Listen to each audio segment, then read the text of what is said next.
So, welcome to the podcast, Nicki. Thank you. We're talking about a habit. Like, you're also the habit person. I'm like, we are talking about this thing that has been holding so many of us as entrepreneurs today. We're talking about limiting beliefs. And I know that you have a lot to say, but before we dig into the juiciness of busting through our limiting beliefs, I want to know, in this moment in time right now, what is it that's lighting you up the most? Um, my confidence, being able to show up in my business, whether it is via video with my clients, with potential clients, and being able to talk to them without holding myself back because I'm scared of what they may think or what I think of myself or anything like that. Oh, so are you willing to share a little bit of that story of what it looked like before you stepped into this new confident self? Absolutely. Are we diving into it right now? Let's do it. Okay. All right. So, yeah, my confidence and dealing with my limiting beliefs was definitely a journey. So, I have been a life coach for about 2 years now. And before that, I was a training manager at a financial institution, and I really enjoyed what I did there. I just wasn't making the same impact that I wanted to make. And so I kind of like built my business up through COVID and made my exit plan. So I would transition into my coaching business full time.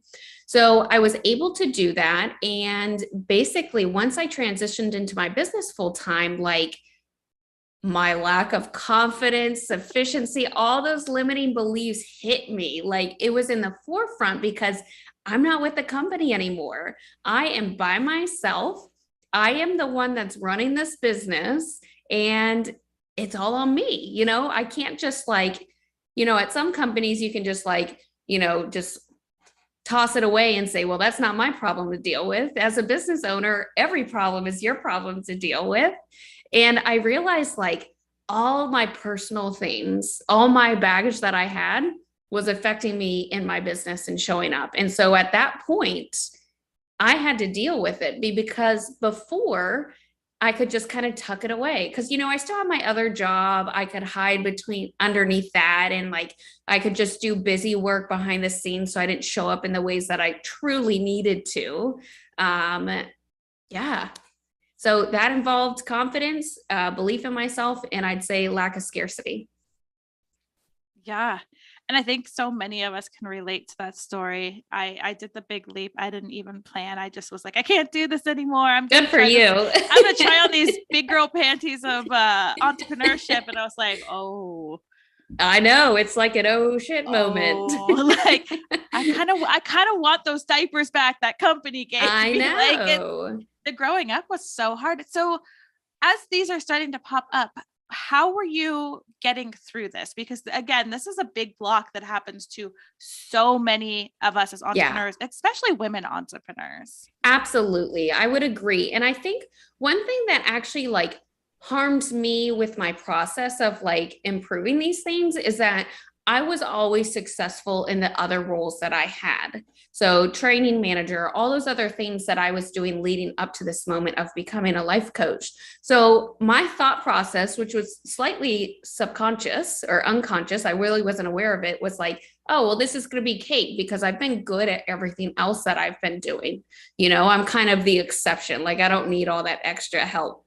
And, that's when I realized oh, I do need help. So I probably spent, I would say 3 to 5 months, really focusing on myself because I knew I had to do that in order to show up the way I wanted to. And it evolved in different ways. So how I worked on those things, the first thing was I realized as a coach, I needed a coach. I thought that I could do these things on my own, but I realized I was just worsening my situation because I was just getting overwhelmed. I was just doing a whole bunch of busy work, not actually being productive though. So then I was just doing a whole bunch of busy work, 60 plus hours. I was just spinning in circles, on that hamster wheel, just going, trying to think if I grit my teeth and just put my head down and grind, that's going to make it better. And it doesn't. No, it doesn't. Yeah. So I got a coach. And I focused on a lot of things during that time. So I journaled almost every day. And when it came to journaling, it was just like what I was thinking that day. Like, what was my lack of belief? How was that showing up? What was I telling myself? What went right? What didn't go right? How I could make that better. And I was also doing gratitude because it's, you know, when you're so negative all the time, it's hard to see the good things, you know, and being thankful or having that gratitude really helped me see the good things. So like my job was to write 3 things down every single day that I was thankful for. And it forced me to think about the good things rather than the bad things. So that was one thing that I did. I envisioned my success and what that would look like and how I would show up in my higher self. I love that question. Like how would you show up if you were confident, like you knew everything, you had that belief in yourself? I talked about those things. I wrote it down. I envisioned it. And one simple thing I got was like this book. It was like a year of positive thinking, and every single day it has like a quote in it, you know, and I would just read that every single morning. I would start off my morning by doing that, writing what I was thankful for, and just like really focusing on exploring those things and working on how to improve everything. So you really set your day up for success by building this basically morning routine of gratitude. Yeah, I was still focusing on my business and like taking action because of course the business has to make money, but my days in my business was focused around me setting up my mornings and me making sure I do these things. So even though it was like inner work that I had to do, but it was a priority so I could show up the way I needed to be. So those were like my non-negotiables, my morning time, my journaling time, and even like journaling sometimes again in the afternoon if something significant happened or that prevented me from showing up the way I needed to. So when you were digging in and journaling, what was the most surprising thing that you discovered that you were allowing to flow onto the page? How the lack of intention that was going on with my inner dialogue in my head, you know, how many of my thoughts were like, I wouldn't say necessarily negative, but just kind of like putting myself down and realizing the amount of things that I was telling myself, or how I was like, you know, all those what ifs and all those negative scenarios that could play out. And I was like, what am I doing? Like, I am in control of my mind and my thoughts, and I'm allowing these things to just take over and like hold me back from who I am as a person and who I want to show up as in my business. So I think that was the biggest surprise for me, was just like having that time to journal and then recognize everything that's going on.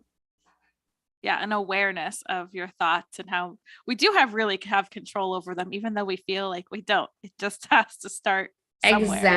Exactly. We have control, and awareness is the biggest aspect, of course, you know, but then like, you know, kind of understanding how to switch those things, how to change those thoughts, and what I could do, those small actions that I could help push me a little bit further, just so I feel a little more comfortable or a little more confident, or I don't have that belief holding me back as much as I did before. So when you need those pushes, how do you hype yourself up to push through when those beliefs are coming on real strong? Yeah. So I still use a journal, like, and when I mean journal, I just mean like notepad and pen or pencil. Like, it's not anything fancy. And I just get all those thoughts out.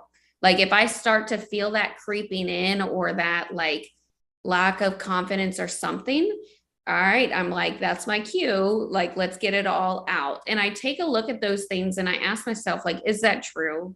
Like, is this one specific person really going to look at your video and judge you? Do you know that they not like you? Like, you know, little things like that. And I had to check in with myself, like, no, this is not true. Like, that's not true. So those are things that I had to do. And if it meant like modifying what my goal was, like if I was suffering that bad, and let's say like I had to go live that day on Facebook, then how could I modify that to make myself still do it, but then like cut down the time. Like if it was too daunting for me to do a 15-minute live on Facebook, then just do 5. Or like a baby step that I had, like just pop in and say, hey, what's up? How's it going on live? And then just end it there. Like there's no pressure to it. I'm creating the pressure for myself. Oh, there it is right there. There's that mic drop. Yep. We are creating the pressure for ourselves. For those of you in the back, listen up. Mm-hmm. You're doing it to yourself. Most of the time, the people that you think are trolling aren't even there. Yeah. Yeah. It's so true. So transitioning to life coach, what got you into life coaching versus any other kind of coaching, business coaching or health coaching or any of those things? Like what drove you to life coaching? Yeah. So, it drove me to life coaching because in my previous role, there was like employee development, leadership coaching aspects, professional development, let's just say that way. And I realized with these like new employees that I was working with, they're like entry level positions, fresh out of high school, or maybe even like college. They didn't have a lot of life skills. And so I ended up having to mentor them or like talk them through certain situations of like communicating with your boss when you have an issue, or how to handle that irate member or, like customer or something like that. And I realized like a lot of issues that they were having was bleeding from their personal life, like time management, showing up late, all those types of things. And I wanted to get into the nitty gritty, like the personal aspects, but I just couldn't there. And I had a lot of experiences growing up and like in my 20s and all that kind of stuff, learning and developing that I wanted to share with other people, because not everybody has the same opportunities, the same experiences, and we all have our different paths. Yeah.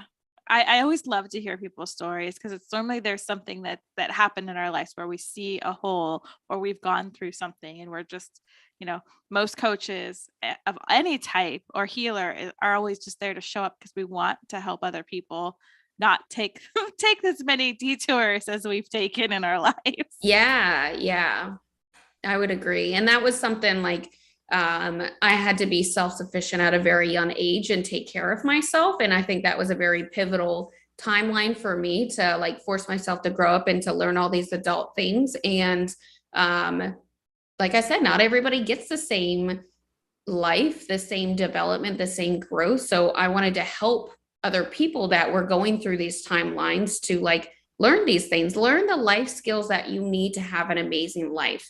You don't have to grow up thinking that what you have right now is what you get. You're in control of what you do and you have the power to make that happen.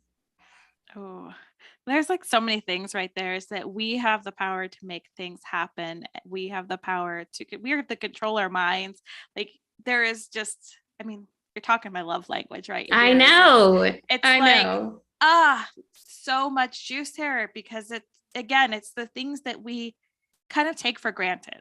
Yeah. Like, oh, I have that thought. Oh, well, no big deal. But addressing it, journaling about it, being aware of it and shifting it is so important. And I love that you've kind of created a habit to come back to. Yeah, I've built a habit around that. And when you like journal or explore those things as well, I think a big aspect is being curious with yourself and like in a gracious gratitude type of way. Like, you and your brain are on the same side. It's not you two playing against each other. So understand like, ooh, why did I think that way? Like, why did I come to that conclusion? Not from like, beating yourself up, like, how stupid of you. Why would you do that? But like, what in the past or what maybe bad habits do I have that caused me to take that action that didn't work in my favor? Yeah. Yeah. And that's what you're supporting your clients with, correct? Yeah. Yeah, absolutely. I think the biggest aspect with coaching in general and the work that I do is all around that mindset stuff and being curious and understanding those beliefs, those limiting beliefs that we have, how that lack of confidence and scarcity shows up in our lives in the smallest ways, and how to work through those and build those good habits to reach their goals.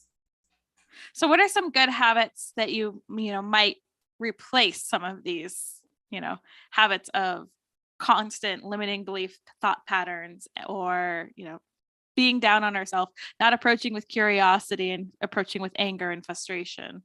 Yeah. So it really depends on the situation. Of course, we're all different. We have our own different environments, but it would start with exploring certain ways to help you. So like having a conversation first about the awareness, like what was going on in your head? What were those thoughts? And typically when we start talking about those things, it leads them down a rabbit hole of like, ooh, and then that happens. But then this happened the other day because of that. And you start connecting all those things. And once we gain like a little bit of awareness about those things, then we figure out some sort of exercise, basic exercise that can help them. So it could be journaling, but if journaling's not your thing, no worries. It could be listening to a podcast or reading a book that will help you kind of build that experience or knowledge a little bit. There's different types of things that you could do. And that's kind of the first start to building that habit. And that's done in really small baby steps. So like I never, well, I'm not going to say I never, but like my process is very simple. Coaching is meant to produce results for you, not make things more complicated. So I'm not going to tell you to go write a 5-page paper about your thoughts and what happened that day, but, start taking those mental notes, those thoughts, like being more aware of your day-to-day actions is going to help you kind of collect that awareness and those thoughts around things to start realizing like, ooh, I could change this by doing X, Y, Z. Sounds like it's all approached with my favorite word, which is curiosity. Oh, yes. Yes. Curiosity is key. Curiosity leads to confidence is one of the things I've learned for my dress I life. love that. The more you get curious, the more confident you get. Yeah, I love that. And you have to be vulnerable with that curiosity to start building yourself up to that confidence. Yes. And take those baby steps like you were talking about. Yeah. Yeah. And they can be as small as you want them to be. That's going back to setting your own expectations of like what works best for you. Doesn't mean you have to run a marathon. Just start with 1/10 of a mile. I'm like, oh, running a marathon. My body's just like, no, let's go take a nap. Yeah. If I'm running, you better be running too, because there's a reason for it. But I love that with the baby steps and how you took, the way out by pairing your life coaching with your career and working your way out so that you can gain that confidence, which is something I really, looking back, I wish I would have done. Yeah. Because the jumping with no plan, no bubble, no nothing, just being mad one day at my boss and being like, I'm done. Yeah. I had those thoughts too. Was probably not the best way, but I love how you're taking these steps to really like start owning, like, I am here. This is who I am. This is what's true. This is why it's amazing. Yeah. Now do the thing. Yeah. And everything that we've talked about has taken time for me. Like it's easy to listen to people and be like, oh, I want to do that too. And like, it doesn't work in 2 weeks, but like me planning that transition was like about 6 months. And then me trying to rebuild myself and my confidence and scarcity and limiting beliefs took another 6 months. So it's been like at least a year process to deal with these things. And I'm not saying that I'm perfect now. Those things will always be with you, but managing them is so much easier. Yeah. And you've taken your skills that you learned from managing before into managing our thoughts and beliefs and all of those things. And I think absolutely that's one of the things that's really cool when I talk to coaches is like everything we've done to the moment we decide to become the coach. And then all the personal development we do afterwards has really made us so unique in our coaching. Yeah. Yeah. I love that. And it gives us experience to go out there and help other people. Yeah. So where can people find your coaching? Yeah. And more about you? Yeah. So basically, like I said, I help individuals build better habits to reach their goals. You can find me on my website. That's unleashleadership.com. Facebook, Instagram. My handle is Unleashed Leadership there as well. Of course, I'm on LinkedIn if you want to find me by my name, Nicki Cnoradt-Eberlin. And I'm always happy to chat with anybody. If anybody's ever interested about possibly exploring coaching, I always offer a free consultation call. No strings attached, 60-minute phone call where we can talk about those things, get to know each other, evaluate what your goals are, and figure out what's best for you moving forward. Oh, I love that. And I got to know more about the Unleashed Leadership. Where did you get what is it behind it? Because that is so powerful. Like, where did that come from? Yeah, so it actually came from before I thought about being a leadership coach, because I came from that professional corporate background. So that's where the leadership aspect came from. And I really thought about it because you showing up as a leader should be in all forms. It should show your personality. It should show all these different aspects, because just because you work for a company doesn't mean you have to fit in this certain box. So showing up for who you are, your flaws and all, and just having that unleashed mentality when it comes to your leadership. So that's where that came from. And then I realized I wanted to do more than just leadership stuff. I want to do life coaching. So that still applies to your life, unleashing your inner leader to take charge of your life. So that's where I'm at right now. Yeah, I was like, I didn't even think it was just leadership. When I hear the unleashed leadership, I'm like, just like what you said, this playful way of leading your own life. Exactly. There's self-leadership involved with taking charge and doing the things that you love and working towards your dreams. So that's where it still applies.